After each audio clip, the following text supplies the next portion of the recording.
How will the current pandemic affect financial and economic situations?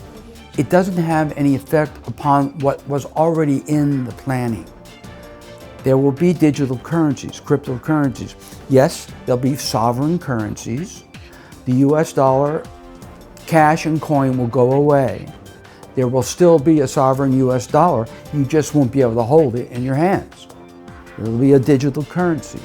And globally, there will be, at the Bank of International Settlements level and other central banks, in terms of the central banks, what will happen there is there will be a universal currency, not universal at first, but at least among some countries, Russia, China, and to a certain degree, Iran.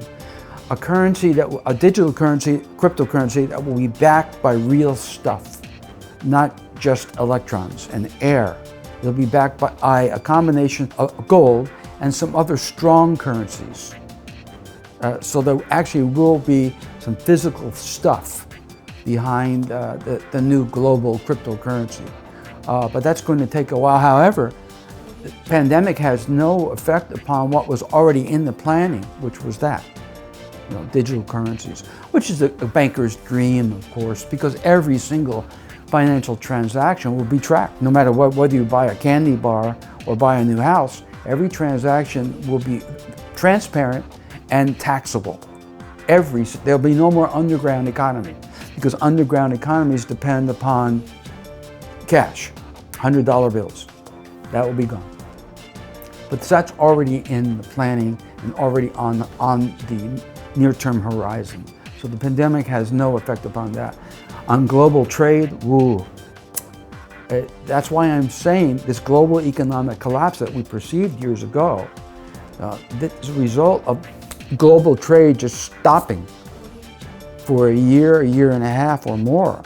And when the economies pop back up again too, it's a different world.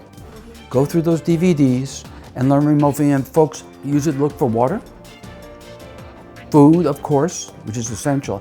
Most of the people that will die from both the pandemic and infrastructure collapse as a result of the kill shot will die from hunger. They will starve. Starving is a very painful way to go out. Most people in my country have no idea what it's like to starve. They've been hungry before, but starvation is very, very painful. And when you're starving, of course, your immune system is greatly depressed.